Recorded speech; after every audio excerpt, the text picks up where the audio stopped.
Hello friends. आज मैं आपको प्राइवेट आय ये 2009 की Korean mystery thriller movie explain करने वाला हूँ। जिस तरीके से शार्लॉक होम्स में शार्लॉक होम्स और डॉक्टर वॉटसन इन दोनों की रिलेशनशिप दिखाई गई है, उसी तरीके से इस मूवी के कैरेक्टर्स में भी इन्होंने डेवलप करने की कोशिश की है और अच्छे परसेंटेज में ये सफल भी हो जाते हैं। ये मूवी अलग अलग टर्न से भरी हुई है, तो चलिए इसे एक्सप्लेन करना स्टार्ट करते हैं। मूवी स्टार्ट होती है और हमें दिखता है कि एक आदमी जंगल से चल रहा है, उसके साथ एक डेड बॉडी है, इसे वो लेकर जा रहा होता है। इसके बाद जिन हो, जो हमारा मेन कैरेक्टर है, ये हम देखते हैं। जिन हो एक प्राइवेट डिटेक्टिव होता है।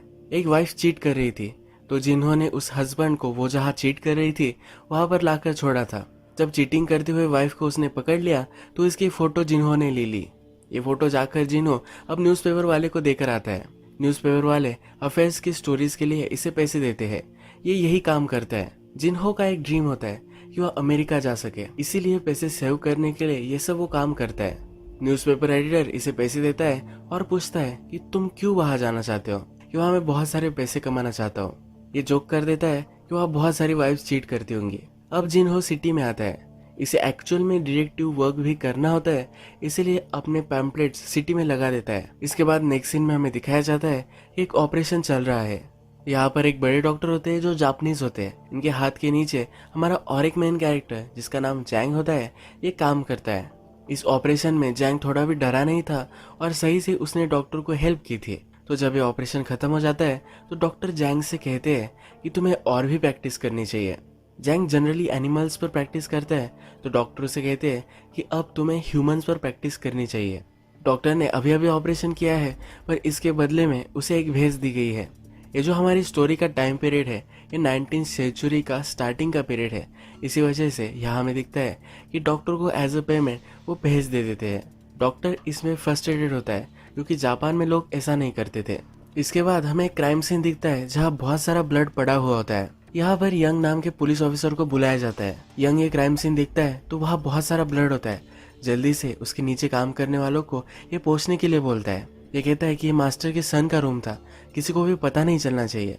मास्टर आकर ये देखता है और इसे बहुत ही सदमा लगता है। मास्टर का बेटा ही गायब हो गया है, तो बहुत ही चिढ़ गया होता है। वो जल्दी से जल्दी यंग को ढूंढने के लिए बोलता है। यंग भी कहता है कि अगर आपका बेटा नहीं होता तो मुझे जॉब कभी भी नहीं लगती। ये मास्टर कहते हैं कि अगर तुमने सही से मेरे बेटे को ढूंढ दिया तो तुम्हारा नाम हम हिस्ट्री में अमर कर देंगे। अब नेक्स्ट सीन में यंग सस्पेक्ट्स की लिस्ट निकालता है। वो अपने कलीग के साथ ये लिस्ट देखता है और उनके नाम से ही लॉजिक बनाने की कोशिश करता है। एक के नाम में टाइगर होता है, तो इसने ही ये काम किया होगा, इसलिए उसको ही वो सस्पेक्ट बना देते हैं। मास्टर को बहुत ही बुरा लग रहा होता है। अपने फ्रेंड से कहता है कि अभी अभी तो मेरा बेटा पढ़कर आया था, उसका कौन एनिमी हो सकता है। दिन वो पूरे एम्पायर को रूल कर सकता है। यहाँ पर हम देखते हैं कि जैंग मौजूद है। साफ सफाई का काम वो यहाँ करता है और काम करते करते ही वो मास्टर के सन की फोटो देखता है। इसे शॉक लगता है और वो बहुत ही डर जाता है। रात में सड़क से जब ये जा रहा होता है तो लोग बात कर रहे होते हैं कि मास्टर के सन को अगर कुछ हो गया तो ये बहुत ही बुरा होगा। जिसने ये किया होगा उसे बहुत ही तड़पाया जाएगा। मास्टर ने उसके सन को ढूंढकर जो देगा, इसके लिए बहुत सारा इनाम रखा हुआ होता है। सुबह हम देखते हैं कि जैंग जिन्हो के पास आता है। उसे आकर कहता है कि मुझे एक आदमी को ढूंढना है। जब वे पैसे वगैरह डिस्कस कर लेते हैं तब जैंग उसे कहता है कि वो एक मर्डरर है। मर्डरर का नाम सुनकर जिन्हो पीछे हट जाता है। वो पुलिस के कामों में ज्यादा इंटरफेयर नहीं करना चाहता, उसकी लाइफ को भी खतरा हो सकता है, तो इसके लिए वो केस लेने वाला नहीं। जैंग कहता है कि प्लीज एक बार मेरी बात तो सुन लो। जैंग को उसने बाहर निकाल दिया होता है। जैंग उसे 5 वॉन देता है। वो कहता है कि मेरी सिर्फ बात सुनने के लिए ये है। जैंग फिर जिन्हो को एक जगह पर लेकर आता है। जैंग उसे एक डेड बॉडी दिखाता है। ये मास्टर के बेटे ही डेड बॉडी होती है। जिन्हो जब ये देखता है तो डर जाता है। वो कहता है कि अब मुझे यहाँ से जाना पड़ेगा, मैंने ये कभी देखा ही नहीं, ऐसा अब मैं प्रिटेंड करूंगा। मुझे ये पता है, ये मैं किसी को भी नहीं बताऊंगा, पर ये केस जिन्हो को नहीं लेना होता। जैंग जिन्हो को कहता है कि मुझे बॉडी मिली थी, मैंने नहीं किया है, और इस काम के लिए उसे 500 वॉन देना चाहता है। जिन्हो को अमेरिका जाने के लिए जो टिकट लगने वाला है, इसकी प्राइस ही 500 वॉन है। 500 वॉन सुनकर जिन्हो रुक जाता है। जिन्हो कहता है कि तुम्हारे पास बॉडी है, तुम जाकर डायरेक्टली देकर आ सकते हो। जैंग कहता है कि मैंने इसके लीवर वगैरह सब कुछ निकाल लिया है। हमने देखा था कि डॉक्टर ने जैंग को कहा था कि रियल ह्यूमंस पर इसे प्रैक्टिस करनी चाहिए, तो यही जैंग कर रहा था और इसी वजह से उसने लीवर वगैरह सब कुछ बॉडी से निकाल लिया था। हमने मूवी के फर्स्ट में देखा है कि एक आदमी जंगल से बॉडी लेकर जा रहा था, ये जैंग ही था। घूमते फिरते इसने एक बॉडी देखी और इस पर एक्सपेरिमेंट करना चाहिए ऐसा उसे लगा, इसलिए बॉडी ये घर पर लेकर आया। अब जिनहो पैसों के लिए ये केस लेने के लिए रेडी हो जाता है। जैंग फिर उसे जहाँ पर बॉडी मिली थी वहां लेकर आता है। ये जगह फॉरेस्ट में होती है और बॉडी वहां पड़ी हुई थी। जिन्हो आसपास देखता है तो काट के निशान उसे दिखते हैं। जिन्हो को लगता है कि अगर इस काट को उसने पहचान लिया तो किलर के पास वो पहुंच जाएगा, पर जैंग ने ही ये काट लाया था। ये जैंग को फिर से मजाक कर कर पूछता है, क्या तुम श्योर हो कि तुमने नहीं किया? इसके बाद हम देखते हैं कि दोनों मार्केट में आ जाते हैं। जैंग जिन्हो को कहता है, क्या तुम्हें यह अजीब नहीं लगता कि फॉरेस्ट के मिडल में जहाँ किसी को भी ये बॉडी मिल जाए, यहाँ बॉडी रखी गई थी। मर्डर ने कुछ भी एफर्ट नहीं लिए थे। जिन्हो कहता है कि इसके पीछे दो रीजन हो सकते हैं। पहला कि वो बहुत ही इडियट है, और दूसरा कि वो चाहता था कि ये बॉडी किसी न किसी को तो मिल जाए। जिन्हो जैंग से कहता है कि मुझे लगता है कि मेरा पीछा कोई कर रहा है।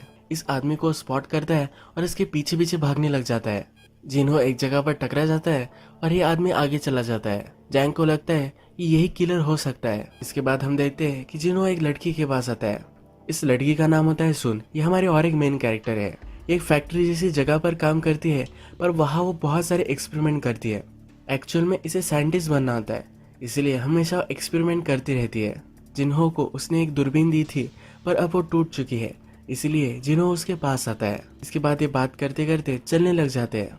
जिन्हो कहता है, मेरे पास एक बहुत ही अच्छी केस आई है, अगर उसने सॉल्व कर दी तो उसे अमेरिका जाने के लिए पैसे मिल जाएंगे। सुन को भी ये सुनकर अच्छा लगता है कि तुम भी बहुत ही स्मार्ट हो, अगर तुम भी अमेरिका गई तो वहाँ बहुत सारी चीजें तुम सीख सकती हो। वो पूछती है, क्या तुम मुझे पूछ रहे हो कि मैं तुम्हारे साथ आऊँ? जिन्हो कहता है कि नहीं, मैं ऐसा नहीं बोल रहा। सुन कहती है, मैं सब एक्सपेरिमेंट्स वगैरह करती हूँ, ये कर कर मैं ऑलरेडी बहुत सारी रिस्क ले रही हूँ। सुन टेलीस्कोप और इस तरह की अलग अलग चीजें बनाती है।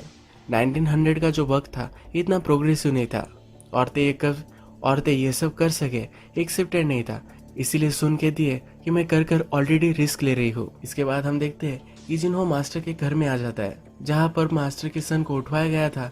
तो एज ए पुलिस ऑफिसर वो ढोंग कर कर वहाँ आ जाता है, पूरे मर्डर सीन को देखता है। यहाँ पर उसे ड्रग्स मिलते हैं। ये सब छानबीन कर रहा होता है, तभी एक पुलिस ऑफिसर उसे ढूंढ लेता है। इसके बाद उसे यंग के पास लेकर जाया जाता है। यंग उसे मारता है और कहता है कि अब ये केस खत्म हो चुका है, इसने जो रियल किलर है उसे पकड़ लिया है। यंग ने किसी को भी उठा लिया है और उससे वो कन्फेशन लेने के लिए जबरदस्ती कर रहा है। जिन्हो कहता है कि अगर ये किलर है तो उसने बॉडी कहाँ रखी है। यंग ने सिर्फ सस्पेक्ट के नाम से उसे पकड़ लिया था। ये लॉजिक जब जिन्हो सुनता है तो इस पर वो हंसने लग जाता है। जिन्हो को फिर छोड़ दिया जाता है। वो डायरेक्टली जैंग के पास आता है। जिन्हो ने मर्डर सीन से जो ड्रग्स लाए थे वो जैंग को दे देता है, क्योंकि उसे पता नहीं है कि ये ड्रग्स है। जैंग अब इसका स्टडी करने लग जाता है और उसे पता चल जाता है ये ड्रग्स है। जहाँ पर ये ड्रग्स सेल किए जाते हैं वहाँ फिर जिन्हो और जैंग पहुंच जाते हैं। यहाँ अंदर सब नशेड़ी पड़े हुए होते हैं। यही से ही मास्टर के सन ने ड्रग्स लिए होंगे, तो इसकी इंक्वायरी वो करने लग जाते हैं। थोड़ी देर में इस जगह का बॉस आ जाता है और वो जैंग को पहचान लेता है। उसे पता है कि डॉक्टर के नीचे काम करता है और ये कभी भी ड्रग्स नहीं करता। अब ये गुंडा सब आदमियों को लेकर उसे मारने लग जाता है। जैंग और जिन्हो भी रेजिस्ट करते हैं और बहुत सारे लोगों को मारते हैं। बॉस को पकड़ लेते हैं और उसे उल्टा लटका देते हैं। उसे पूछते हैं कि तुमने लास्ट बार कब मास्टर के सन को देखा था। पहले बोल नहीं रहा था, पर उसे बहुत डराते हैं तो बोलने लग जाता है। ये कहता है कि लास्ट टाइम मैंने जब उसे देखा था कि वो ड्रग्स लेने के लिए आया था, उस दिन उसके घर के डायरेक्शन में वो नहीं गया। डोंगिनिनम नाम की एक जगह थी, यहाँ पर वो गया था। जब जिन्हो और जैंग यहाँ पहुंच जाते हैं तो उन्हें पता चल जाता है कि यहाँ पर एक सर्कस थी। ये सर्कस अब जरा आगे चली गई है। नेक्स्ट सीन में हम देखते हैं कि रात में कमिश्नर के घर पर एक आदमी आता है। इस आदमी को कमिश्नर जानते हैं तो अंदर आने देते हैं, पर यह आदमी कमिश्नर का खून कर देता है। फिर से जंगल में जहाँ जैंग को मास्टर के सन की बॉडी मिली थी उसी जगह पर पुलिस को मिल जाती है। अब कमिश्नर की डेड बॉडी मिल चुकी है तो मास्टर और भी चिढ़ गए होते हैं। मास्टर यंग को धमकी देते हैं कि अगर उसने उसके सन को नहीं जल्दी से ढूंढ कर दिया तो उसे वो फायर कर देंगे। इसके बाद हम देखते हैं कि यंग एक आदमी के पास आया हुआ है। इसका नाम होता है इक्वांग। यंग इक्वान से पूछता है कि मैंने तुम्हें ही इन दोनों को इंट्रोड्यूस कराया था, यानी कि कमिश्नर और मास्टर का बेटा, और अब ये दोनों डेड है। इक्वांग पर ये शक ले रहा होता है। इक्वांग कहता है कि वो दोनों बड़े आदमी थे, इनके बहुत सारे एनिमीज हो सकते हैं। हमने मूवी में देखा है कि जिसको कमिश्नर ने मारा था यही इक्वान है। अब पुलिस को कमिश्नर की बॉडी मिल चुकी है तो उसकी ऑटोप्सी करने के लिए डॉक्टर को बुलवाया जाता है, पर डॉक्टर जैंग को ही लेकर आता है। जब जैंग ऑटोप्सी कर रहा होता है तो कमिश्नर के मुंह में एक कपड़ा होता है जिसको छुपाकर अपने पॉकेट में रख लेता है। यह इस ऑटोप्सी में फिगर आउट करता है कि जिस नाइफ में दोनों तरफ से धार होती है, इसे नाइफ से मर्डर किया गया था। ये रात में जाकर जिन्हो को ये सब बातें बता देता है। जिन्हो भी इन्वेस्टिगेशन कर ही रहा था तो उसे नाइफ के बारे में पता चल गया था। कमिश्नर के मुंह में जो कपड़ा था, ये एक नया सुराग उन्हें मिल चुका है, तो इसके पीछे अब वो लग जाते हैं। ये कपड़ा आया कहाँ से है ये पता नहीं कर पाते। सुन इंटेलिजेंट है तो सुन के पास जिन्हो ये कपड़ा लेकर आता है, पर थोड़े एक्सपेरिमेंट करती है। फिर उसे पता चलता है कि इस कपड़े पर फ्लावर बना हुआ था। इसे फ्लावर के कपड़े सर्कस में ही लोग पहनते हैं। कमिश्नर का बेटा मर्डर होने से पहले सर्कस में ही गया था, तो अब ये दो एविडेंस इन्हें मिल चुकी है, तो सर्कस में कुछ ना कुछ तो गड़बड़ है। इसे परस्यू करने के लिए वो निकल जाते हैं। जाकर वो सर्कस देखने लग जाते हैं तो वहाँ इक्वांग होता है। इक्वांग डबल एज नाइफ से एक शो दिखाता है जिसमें वो एक आदमी को बोर्ड से बांधता है और उस पर ये चाकू चलाता है। इक्वांग कहता है कि ऑडियंस में से अगर कोई आ जाए तो सचमुच में ये गेम खेलते हुए डरेगा, तो ये बहुत ही मजा आएगा। जिन्हो जल्दी से उठ जाता है और इसके लिए रेडी हो जाता है। इक्वान थोड़ी देर तक आंखों में पट्टी बांध लेता है, उसके बाद चाकू चलाने लग जाता है। ये देखकर जिन्हो बहुत ही डरा हुआ होता है, पर सक्सेसफुली ये गेम कंप्लीट हो जाता है। जब जिन्हो ने इस गेम के लिए वॉलंटियर किया था तो उसी वक्त उसने नाइफ वहां से चुरा ली थी। ये नाइफ वो चेक करते और कंफर्म हो जाता है कि इसी नाइफ से मर्डर हुआ था। जिन्हो अभी भी कह नहीं सकता कि इक्वांग ने मर्डर किया है, क्योंकि सर्कस में इन नाइफ्स को कोई भी पा सकता है और किसी ने भी मर्डर किया हो सकता है। इसके बाद हम सर्कस देखते हैं। इक्वांग ने एक लड़कियों को पकड़कर लटकाया हुआ होता है।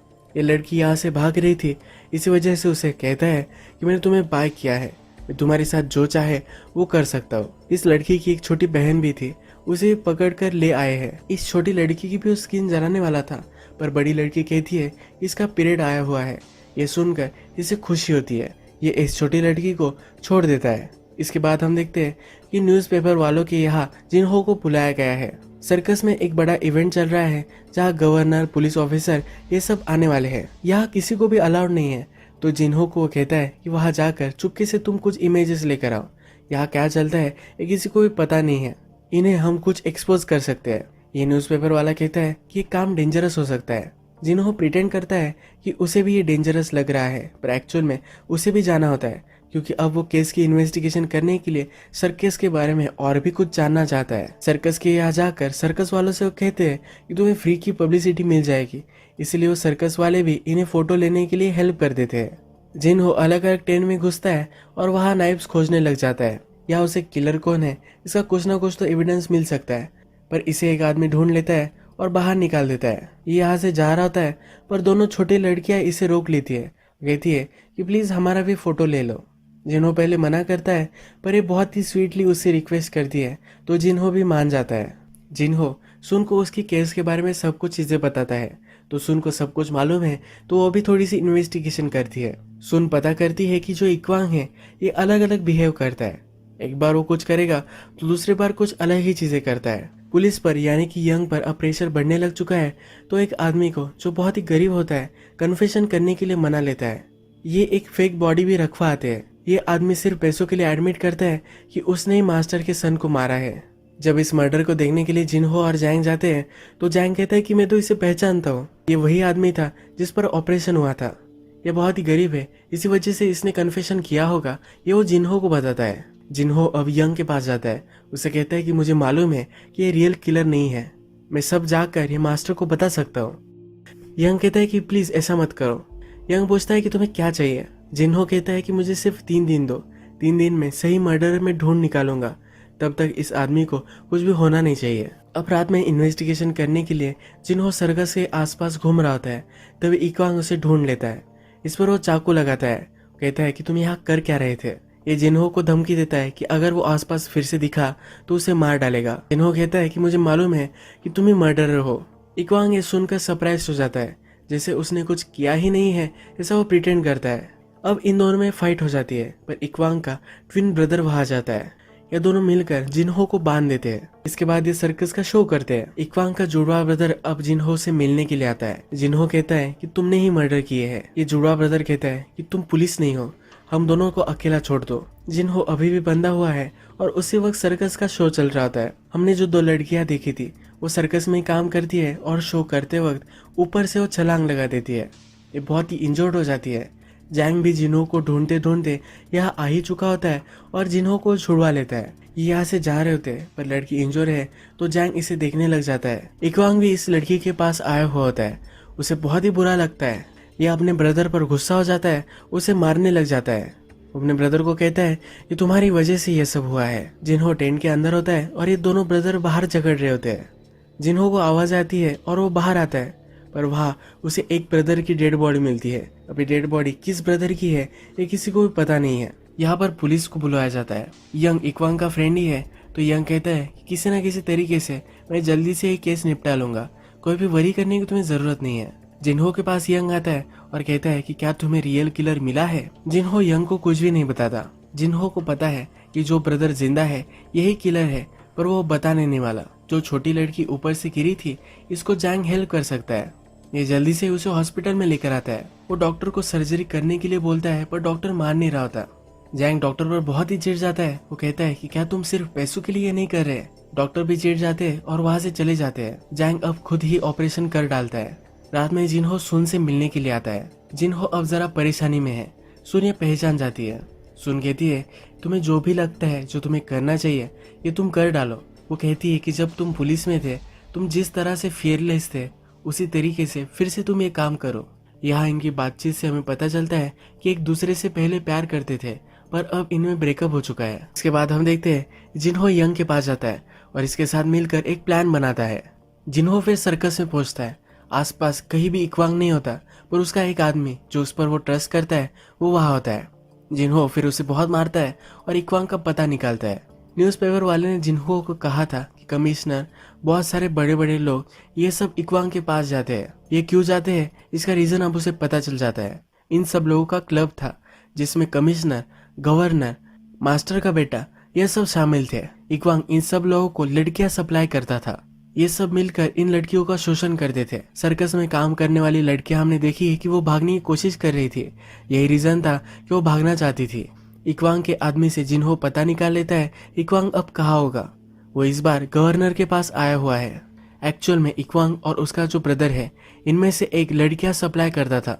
दूसरे ब्रदर को जब पता चल गया कि उसका ही ब्रदर लड़कियां सप्लाई करता था तो वो बहुत ही चिढ़ गया।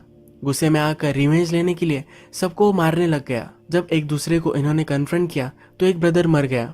जो मर गया वो लड़कियां सप्लाई करने वाला था पर अभी भी जो मर्डर कर रहा है वो जिंदा है। इस बार वो गवर्नर को मारने के लिए गया है। जिन्हो ये सब यंग को बता देता है और यंग अब उस जगह पर पहुंच जाता है। कमिश्नर को मारने से पहले ही इक्वांग को रोक लेता है। इक्वांग को अरेस्ट करना चाहता है पर इक्वांग यंग को मार डालता है। यहाँ पर गन लेकर जिन्हो भी पहुंच जाता है। इक्वांग जल्दी से छुप जाता है और सब लाइट्स बंद कर देता है। अब इन दोनों में बहुत फाइट होती है। फाइट में ही एक दीवार से जिन्हो टकरा जाता है। इस दीवार से उसे बहुत सारे ड्रग्स मिलते हैं, यानी कि लड़कियों के साथ साथ ड्रग्स भी सप्लाई किए जाते थे। यही ड्रग्स लेने के लिए मास्टर का बेटा सर्कस में आया था। लास्ट में जिन्हो गोली चलाकर इक्वांग को मार डालता है। केस अब सॉल्व हो चुका है तो जिन्हो को इस केस के लिए पैसे मिल जाते हैं। वो अमेरिका जाना चाहता था पर सुन को अमेरिका भेज देता है। सुन एक साइंटिस्ट है और वो अमेरिका जाकर अच्छा आविष्कार कोरिया में ला सकती है, इसलिए वो वहां उसे भेज देता है। सुन उसे कह रही होती है कि वो भी उसके साथ चल सकता है पर जिन्हो कहता है कि मैं अब उन दोनों लड़कियों का ख्याल रखने वाला हूँ। मूवी के लास्ट में हम देखते हैं जिन्हो और जैंग के पास कुछ आदमी आते हैं। इन दोनों को एक बड़े से आदमी के पास वो लेकर आते हैं। ये आदमी उनसे कहता है कि मेरा एक लेटर गुम हो गया है, ये नेदरलैंड में है। जिन्हो और जैंग एक अच्छी टीम बनाते हैं तो इन दोनों को ये लेटर ढूंढने का काम वो दे देता है। जब ये आदमी चला जाता है तो जिन्हो को पता लग जाता है कि ये आदमी और कोई नहीं था तो ये हमारे किंग ही थे। जिन्हो और जैंग दोनों बहुत ही खुश हो जाते हैं क्योंकि इन्हें बहुत सारे पैसे भी मिलने वाले हैं। अब ये दोनों एज अ टीम ये केस सॉल्व करने के लिए लग जाते हैं। यही मूवी एंड हो जाती है। अगर आपको ये वीडियो अच्छा लगा तो प्लीज़ इस वीडियो को लाइक कर दीजिएगा। बहुत सारी इस तरह की मूवीज़ लेकर आते रहते हो तो प्लीज़ चैनल को सब्सक्राइब कर दीजिए और बेल नोटिफिकेशन आइकॉन दबाने में मत भूलिए। हम फिर से मिलेंगे और एक नई मूवी के साथ। तब तक के लिए थैंक यू और आप अपने आप का ख्याल रखिए।